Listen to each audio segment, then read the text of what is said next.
3, 2, 1.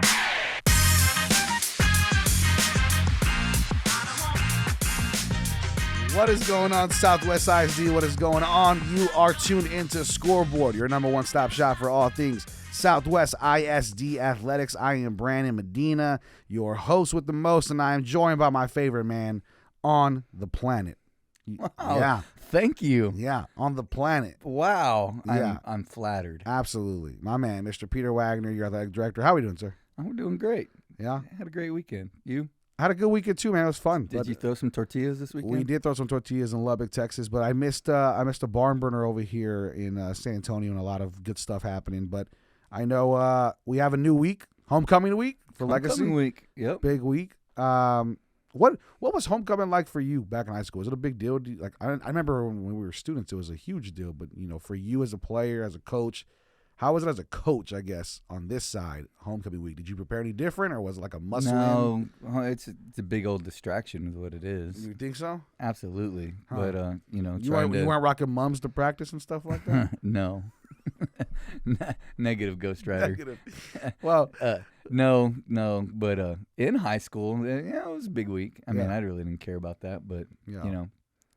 I think at one time I took my wife to the homecoming dance. So, nice. but I think one time we broke up before that, so there's come some on. drama there. So Stranded at the drive-in. trying to bring up old stuff, I guess. Yeah, you're just like Yeah. you're just like Grease. Just Yeah, Grease. Stranded at the Really? drive-in. Wow, Grease. All right, Yeah, back in the 50s, man. right? So Wow. anyways, I mean, I was quoting Bone Thugs, and you're over here quoting the Beatles. you also just quoted The Offspring, Snoop Dogg before the show. Hey, It's hard to get you let's in. talk some Scott Van Pelt. Best thing I saw this weekend was yesterday on Monday Night Football, the opening with Chris Stapleton and Snoop Dogg. Pretty awesome stuff. Yes. Great stuff. When worlds collide, good things happen. Yes. But this week, man, we have a huge week. We have a lot of great stuff to talk about here on the podcast. Last week, we'll get into a little bit of what those games look like and the implications moving forward. However, this week, we got big stuff happening in volleyball. Lots of middle school greatness going on across the district. Mm-hmm. Tennis is absolutely On dominating fire. right now, and tennis is Southwest ISD tennis is on fire. The This- story of the fall so far. this new generation of tennis players for Southwest ISD as a whole is writing their names to the history books for Southwest Mhm. ISD. So it's going to be a big one to talk about. And, of course, we got homecoming for Legacy and another big game for the Southwest Dragons. With all that, sir, let's get into a little bit of our middle schoolers because they have been doing some great stuff all across the district. So getting into middle school, I want to start off with a big shout out to McAuliffe Rockets 7th grade A team, and B teams. 7th grade A team for sure is undefeated right now, sir. Wow. They beat both Medina Valley schools, so as we've talked about, that's always a good thing. This is 7th grade? 7th grade, Gotcha. yeah. And then I was watching the 7th grade A team last Thursday playing Shepherd Middle School, and they lost the first set. And then in the second set, they're down by like 8 points.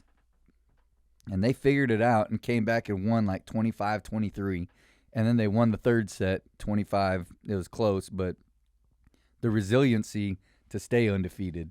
And that was pretty cool to watch. A couple other big shout-outs. Resnick, 7th grade A team is also undefeated. They're really good. So looking for a big Titan feeder program Yep. match coming up soon. The 8th graders at Scobie are pretty fly. They're getting it done Nice. and stuff. So big time in volleyball, and then in football, the juggernaut that is Scobie Middle School football, led by Coach Steve Young for many years, is good once again. Not surprised. They're like 38. They beat Somerset 38-0. Their 8th grade is pretty good. McNair's 8th grade is good. So I watched them scrimmage a couple weeks ago, and there's some talent there that is looking pretty good. So that's going to be a fun game to watch. Let me ask you real quick, Coach. Right, so first off, Resnick Volleyball, we did a story on them last week, so go check that out on our YouTube. That's Beyond the Arches. Go check it out on social media. This week, we'll be pushing out a story about McAuliffe Volleyball. So everything we're talking about, it kind of coincides with everything. And we didn't even plan it. And we didn't plan it. But I was going to ask you as a coach, obviously, when it comes to the high school level, you're not doing the recruitment path at like a college level. Right. But in high school as a coach, when you're hearing about students at the middle school level, do you make time to go like out and check it out, watch film, and see what's kind of what's coming up in the ranks? Well, you definitely want to be there. You definitely want them to know you. And a great thing with bringing on the girls coordinators and things like that is our coaches, like Coach Franco, gets to each of those middle schools. One of them gets to each of their middle schools at least once a week to see those kids. So they know those kids, and we can get them through the pipeline and get them going and get to know their parents and things like that. But, oh, yeah, definitely we know those kids. We want to know who they are. We want them to be excited about being Titans and Dragons, doing all that kind of stuff. Gotcha. That's awesome. Well, no, yeah, shout out to the middle schoolers who are doing awesome stuff over there and all of our middle school athletes. It's the first chance you really get to have organized sports with your school represented on there. Hey, and shout out to 7th grade A team, too. They had a big win over McNair the other day. I watched them on last Tuesday. So today's game day for middle school footballers. So Good luck tonight. Good luck this afternoon, and stay healthy but compete. Absolutely. That's a great way to say it. Stay healthy but compete. Love it. So talking about staying healthy and competing, man, going from middle school to the high school level, volleyball is still running the district. And it looks like one of our schools will be running the gauntlet this week. So one, let's talk about last week, the Lady Dragons. We talked about them having a big game last week when we were doing this on Tuesday night against Medina Valley. Went and watched that one, and it was almost like they won in 5. Wow. They lost the first one, won the second one, and then they tried to trade it back and forth, and then win game 5 16-14. Nice. And stuff. It was huge win there at Medina Valley, so that was big. Then they came back and got another big win over McCollum, McCollum's usually pretty good and stuff. They got them a 4-set win there and everything. So they're like you said, they're on track. They got a trap game possibly tonight with really a trap week, if you want to look at it that way. You got Southside tonight. That's a game they should win handily if they stay with it. But like I said, trap game. And then Friday night, South San. That's a big game too, because South San's a possible playoff team. And so they're doing that. Now, speaking of the gauntlet, the Titans, the Titans are competing. I was talking to Coach Cardenas yesterday. You can't always judge by the wins and losses, but by the progress. And so when you look at how they're competing right now, it's like she said, now we just got to take the next step of winning those close games. They lost in four really close sets to McCollum on Tuesday, and then or on Friday, and then they beat Southside, and then in 4, and then they lost a close. They lost in 3 sets to Southside, but every single one of them was within about 5 points. And so you're just sitting there like you just gotta make that play. You know what I mean? Making that right play more consistently. And so they got a tough week this week. They play Harlandale tonight. Goodness. And they're the defending district champs, and they're still pretty good. And then they got Medina Valley on Friday night and stuff. Man, so it doesn't get any easier. It does not get any easier. But you get through this one, and then you start trying to stack some wins together. And I mean, they're good enough to win either one of those games. You know what I mean? Yep. It's just a matter of, you got to believe, as the young Ted Lasso says. You got to believe. Absolutely. No, this is it's going to be it's coming fast and furious for them. You know what I mean? Yeah. You have massive matchups. If you win that first one, or you can compete and just really stay competitive with that one, that has to be a confidence booster for the second one. But looking at it, where do you think these two programs are standing right now for the year and within your expectations as athletic director? Well, I mean, I think that given the preseason, the Dragons, I don't know that they played Harlandale, but in our tournament, they played Sotomayor, and they would have played Harlandale, but Sotomayor beat Harlandale, right? And then we turned around and beat Sotomayor. So, So logic by association, by logical association would say, okay, maybe we'll be favorites, but we haven't beaten them in the last couple of years.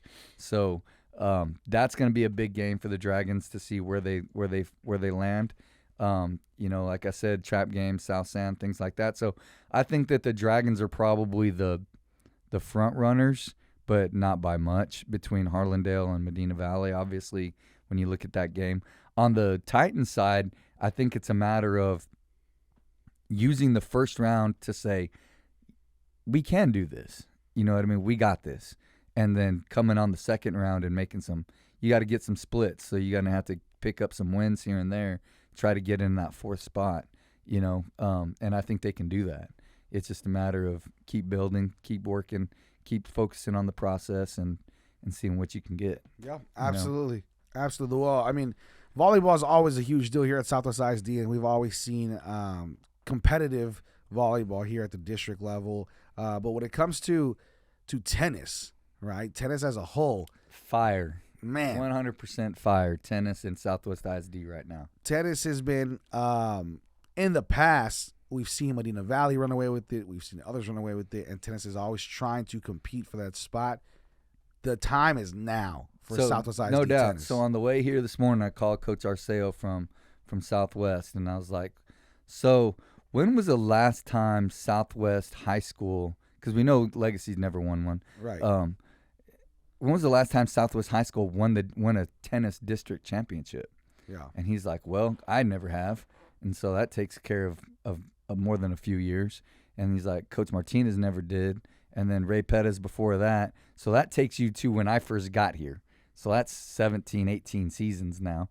And then you figure before we got here, we were in the district with Smithson Valley, Seguin, Clemens, things like that. And so, that's 2, 3, 4 years there. And then you're with Northside. So I'm not so sure we've ever won a district championship in tennis. Yeah. Now, I'll be happy to be wrong if somebody, Coach Marsh may have. I don't know. He may know. But I don't know that we have.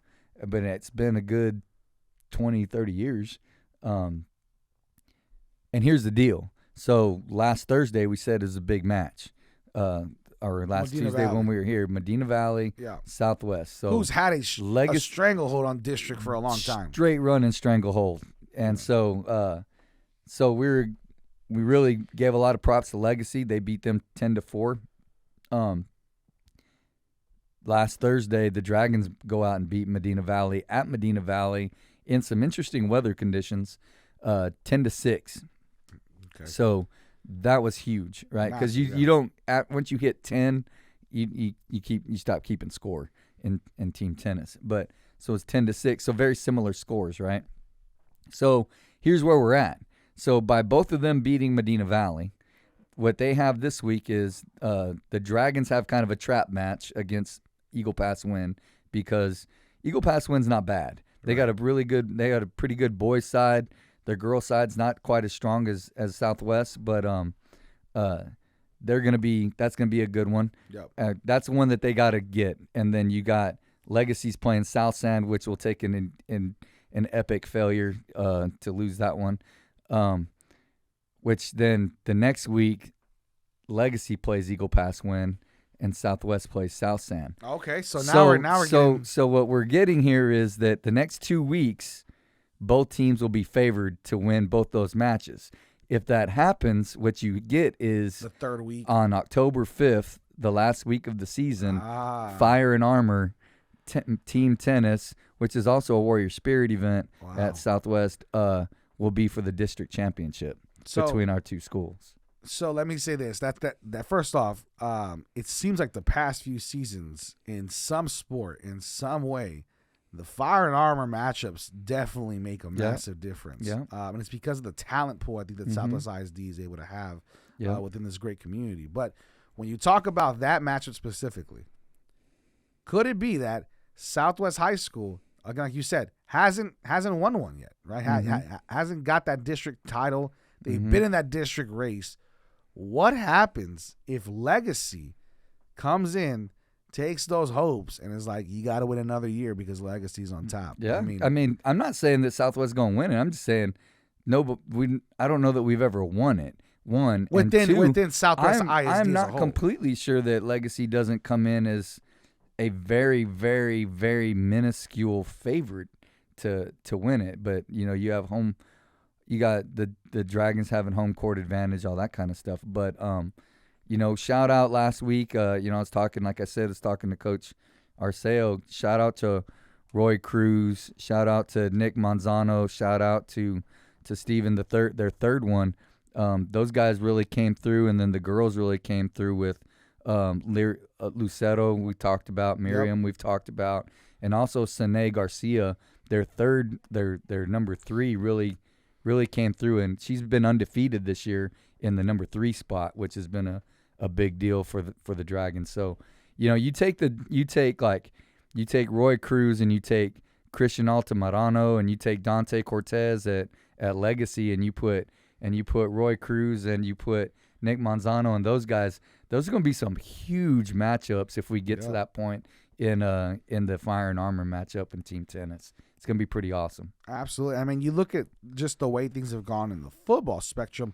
Legacy and Southwest have had some crazy matchups in the Fire and Armor bowl games. Mm-hmm. Every game seems competitive. Yeah. And then what happened is Southwest gets up 1. Legacy goes on a run for Fire and Armor. 3 of them. Could this be a similar situation where, let's say Southwest wins this first one? Could Legacy come right back next year and say, well, we'll take ours? And then those guys are coming back. My thing Some is, of them are. It would be awesome to see Southwest ISD take that stranglehold over the Medina Valleys and the Harlandales, and kind of where it's like, which one is it going to be this year? But regardless, it's all coming back. It's going to be interesting too, because Medina Valley's probably going to go 6A next year, so there's a good chance they're not going to be in our district.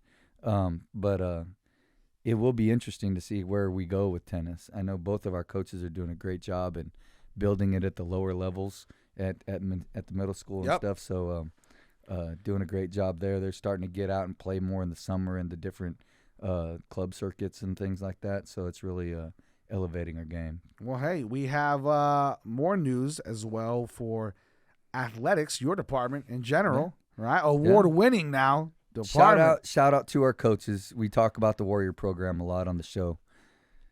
And so we were honored to receive the award from the Mexican American School Board Association on Friday night at their gala for their culture initiative. So building culture and things like that initiative. And so big shout out to our kids who participate, and a huger shout out to I don't know if huger is a word, but I don't know about that one, but a bigger shout out to our coaches who really work and make that happen and everything. So it was really honored to accept that award on their behalf, and big deal for a lot of people talk about going beyond the game and things like that. That's what our Warrior program is, but as a whole, we're trying to build that culture, and that's why we won the award. That's awesome, man. Well, hey, continue to build that program. That program is massive, and it helps a lot of students. It helps a lot of student athletes. Like you said, go beyond the sport itself. Mm-hmm. Take a look at the community. And shout out to Caitlin Hall too, a Dragon senior soccer player who did like a TED Talk speech where she talked a little bit about student leaders, the 7 habits, and how all of that has really been the biggest thing in her education. And so a lot of that from Indian Creek when they were doing Leader in Me stuff, and all the way through middle school and everything in our Warrior program where we focus a lot on those 7 habits. That was pretty cool to see that. And so that was in the same spot. So a lot of really cool stuff beyond the game of just wins and losses and regular sports. Yep, absolutely. Well, hey, speaking of that, go ahead. I got another one for you. This week, on Saturday, our unified swimmers participated in the Special Olympics Unified Area Meet.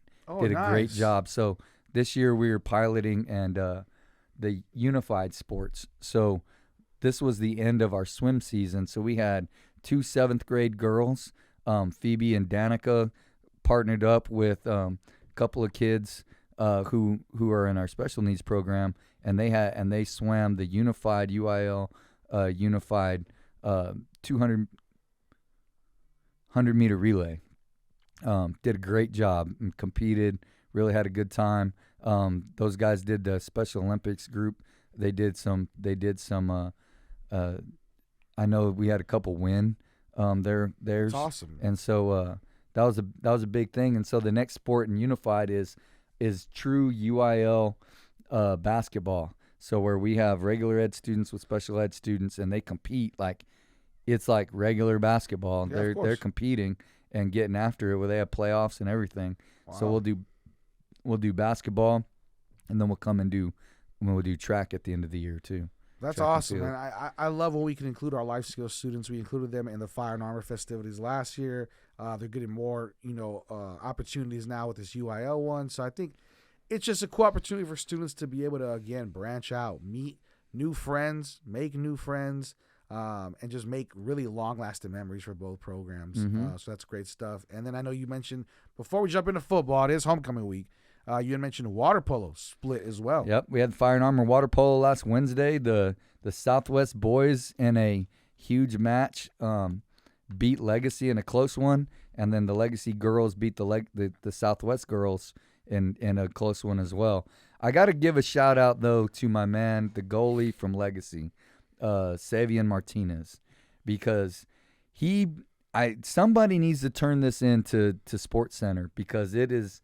Like, we need to get it on there, and I need to post it. But Savian, at one point in time, he's the goalie. He gets the ball. He swims maybe 3/4 of the court or whatever, Tosses field, it. whatever. Not does he just toss it. He skips it. So he comes up, throws it. It skips about half court, and he puts some English on it, so it goes up over everybody, and then in just above Riley, the Southwest goalie, into the net. So Wow. Not did he do it once. He did it twice in like 3 possessions. Goodness gracious. I mean, boom. Right into the goal. Did you like the sound effects too? I loved it. That was awesome. It really made me feel like I was there. Yeah, okay. Man. Yeah, I'll have to show it to you. Storytelling ability is incredible. I was in the UIL storytelling group. So, Yeah? Yeah. All right. Well, I know that group didn't finish first. So, Yeah. anyways, when we talk about athletics, At least I wasn't reading. That's right. It's true. As we talk about this athletic group of Southwest ISD students, of course, we have to talk about some of our football players. That's in season right now. Everybody's excited because it is homecoming week for Legacy. Talk to us a little bit about Legacy football. They get a win last week against South San. I'd like you to rerun the tape from last week. Yeah. Because I'm pretty sure you said, well, what do you think it's going to be? I said Legacy by 2 touchdowns. What was the final score? It was Legacy It was 27-12. Now, I know you might need a calculator That's not for okay. this. So I know this is not listen, your forte, listen. but what's 27 minus 12? 27 minus 12 is going to be 15. Okay, good job. So my thing is, That's a quality Texas Tech education. Hey, just barely. Yeah. Did they go? Listen, you said 2 touchdowns though. That's 14 points. That's 2 touchdowns. That's Okay. a 2-point 7 conversion and a and 2-point conversion okay. one. We didn't start counting the conversions. You know what I mean? So That's no, not what the good Browns call, said though. last night. Good call. Yeah, no kidding. They ruined my a lot of my fantasies. But anyways, good call there. Southwest Legacy does get that win against South San, who again we had mentioned is another big competitive game as far as for the community. The community shows out for that one. So Legacy right now looking really solid, going up against a team that they should be able to get past in Sigadoa. We talked about Sigadoa, who last year when we first started this show, They beat us last year. yeah, was competitive. Yeah. And so this is They homecoming. beat us last year. You don't want to lose homecoming a lot of the times, right? Because of the fans, students, the packed game. Here's the worst part about losing homecoming is because homecoming's in the at halftime. You used to schedule. Did you schedule our homecoming games or no? Yeah, but you we used to schedule against East Central, and I was like, "Yo, what are you doing?" did you guys?" remember who we were playing most of the time? Oh my god! So I was like, okay, or I could choose Steel. What would you prefer? Yeah. So the worst part about losing a homecoming game is that if you lose the homecoming game, you still have to stay and watch the band play. So you're mad and you're like, you want to support the band, but you're just trying to figure out like, What's going on right now? what are we doing right now? Yeah. Yeah, I mean, like, great job to the band always and stuff, but I mean, you get done. I mean, and think about the band. I mean, like, we just lost. Everybody's like, oh, they're all like down and like, All right, let's get back up. I mean, I guess love how you say it's all about. I mean, it's great all- job to the band, but like, I'm so upset at that point. Yes. Yeah, you're just like, oh my gosh. So, a game we should win, so we can be excited and be cheering and high fiving each other at the Yeah. end while we watch the band and stuff perform. And I expect us to get above 500 to go into the they're going into a bye week, and so that's pretty cool with grades coming up and things like that. And so coming out 3-2, winning homecoming, 2-1, you're in the driver's seat for that 4th spot, and see where it goes from there. Tell you what, hopefully you're going to be able to get this win, of course. Sigurdsson is going to be competitive. Do not take them lightly. No, trap game, yeah. And so Sigurdsson, Is that what we're going to call the show? Trap game? trap game. Yeah, for sure. And so Dion doesn't believe in trap games. Dion wears shades inside. And so Southwest Legacy has Sigurdsson a bye week, and then you take on Martin. Both of those teams do not have a win. Legacy could easily jump to 4-2. Right now they're 2-2. I will tell you though, Martin's scarier than Sigurdsson. Really? Yeah, they got a quarterback and a running back that are pretty good. And they're not bad up in the interior line.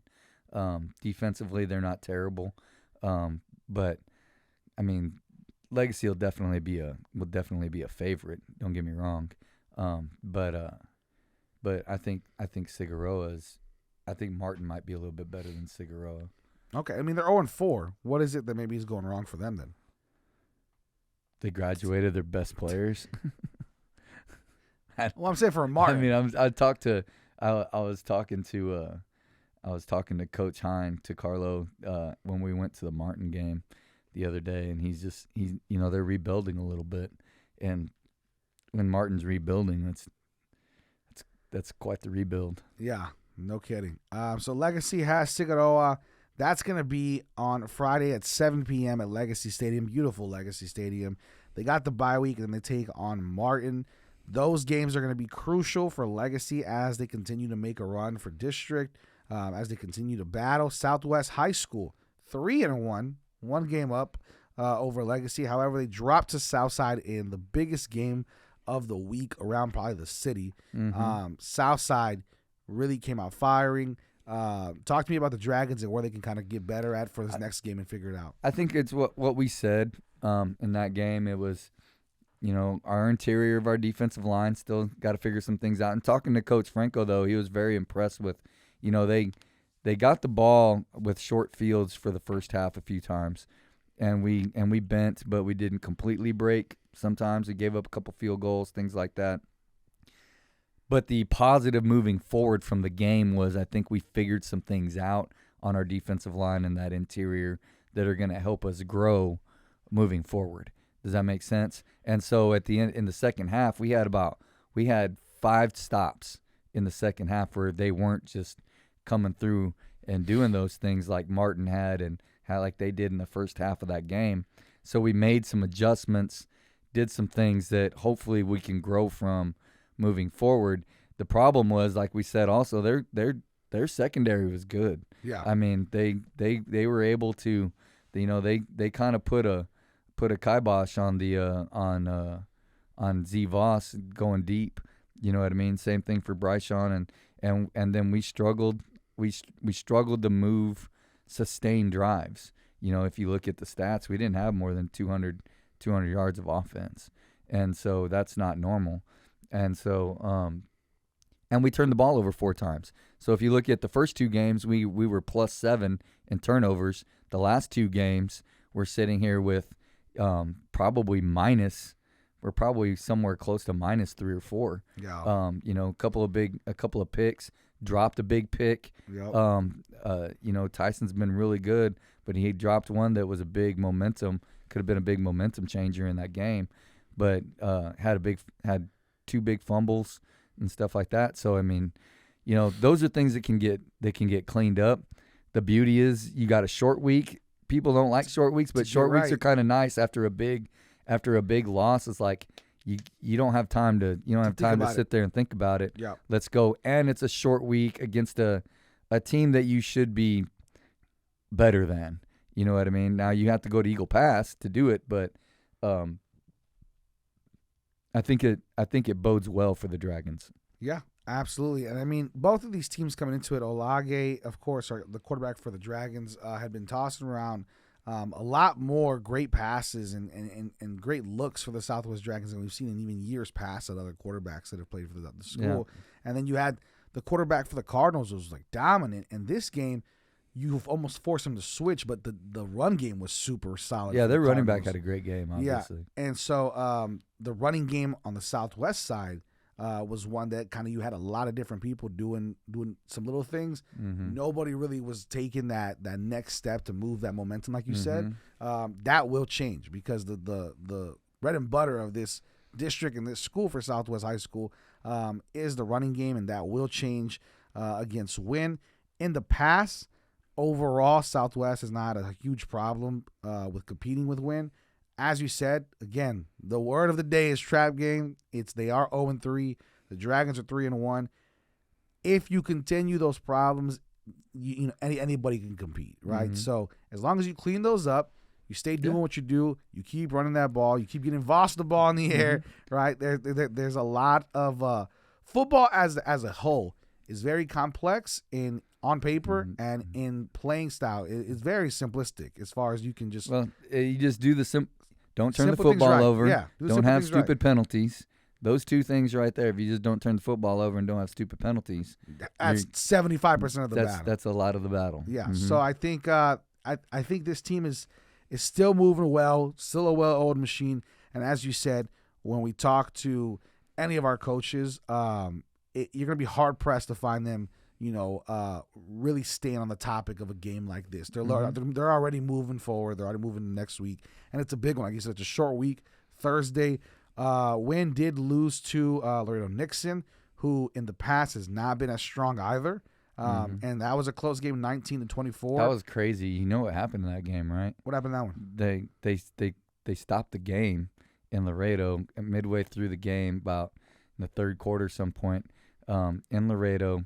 Called the game. Everybody went home. So Eagle Pass had to drive back to Eagle Pass, and then they came back and played the third quarter on Saturday. And Eagle Pass was up on, one of them was up, and then they came back, and then Nixon won it at the very end. Whoa. Yeah. So not only is Eagle, you want to talk about playing on a short week. Yeah. Mm-hmm. That's a lot of traveling, but I know. One thing to note about the way the Mustangs played for Nixon against Wynn, they're passing. They're quarterback for 190 yards and 2 touchdowns. And so, I mean, the passing game. Jordan Love-like. Yeah, the passing game seemed to open up as well as the rushing game. They had one rusher go for 73 yards and another go for 4 for 11. So, I mean, this could be a game where maybe the Dragons kind of get a get-right moment and maybe, hopefully, build their confidence a little bit with that offense. I think they in talking to Coach Franco, it's one of those like, all right, let's get back on the horse and get moving for the Eagle Pass game. And then they got South San right after that, where the Titans have a bye week. So you got 2 weeks you really got 3 weeks to build up to the next really big. I mean, they're all really big because if you screw up one of those two, then the next one's not is a little more interesting. Yeah. But if you win the next 2 and get better, like we were talking about, then you have a bye week, and then it's Medina Valley. And that one's at Medina Valley. And so those are the next 3 weeks are what's going to set the table for Fire and Armor. Yep. And all that kind of stuff. It's going to be a big one, man. It's going to be crazy, but it is homecoming week for the Southwest Legacy Titans, so a big shout out to them. Lots of excitement in the air, and of course the Southwest Dragons playing a little early on Thursday. Give me your score, sir. What do you think? You had it almost right there, 1 point off a little bit. I think the Titans are excited about playing at home, playing on Friday night at homecoming. There is one thing about homecoming, it provides a little extra juice for everybody. Yep. I think Fabian has a big night. I think JoJo has a big night. I think Kano has a big night, and I think our boy Ross has a big night. And so I'm thinking that they win maybe by 3 touchdowns. Okay. And stuff. They're take care of Sigurd. Their defense is pretty good. Yep. And stuff like that with the Rodriguez kid at linebacker and everything. And I think that Sigurd is gonna have a hard time sustaining drives to do that. So I think that you're going to see a little bit more of what you saw against Lee Gotcha. rather than what you saw against Medina Valley. Gotcha. And then what do you think for Southwest, sir? Going against Win. I'm going to go down to that game. And so, in the past, it's been a big I'm going to tell you score. what. Win is well coached. Okay. Coach Eric Villasenor does a great job with that group. It doesn't always show on the wins and losses, but they do a great job. They're going to be well prepared, things like that. But I think that the Dragons are a little thirsty to get back in the feeling good about themselves. They had all that press last week. They're doing interviews. They got Z Voss gets the Built Ford Tough Award for the state. I mean, they're all over the place, and they go out and kind of lay an egg, and so I think they're going to be very hungry to feel that. And so I'm thinking at least 3 or 4 touchdowns. I'm thinking the Southwest Dragons get into the high 30s, low 40s. Yeah, I mean that's kind of the average. Yeah. So I mean, I'm thinking it's probably like somewhere in the 35 to 42 That's exactly what I'm thinking. to maybe 7, 14, if that. Yeah, I think they're coming out swinging. Yeah, I think it's gonna be getting on the bus ready to go to work. It's not going to be like Martin. Yeah, absolutely. Well, we appreciate you guys listening and tuning into Scoreboard every week. Again, the show has changed from coming out on Thursdays to coming out on Tuesdays, where we can kind of give you a little bit more of a grand scope of the week and what's coming ahead. So we appreciate you tuning in. Again, I am Brandon Medina. That is Peter Wagner. This is Southwest ISD, and this is Scoreboard. And without further ado, as we always say, we are Southwest.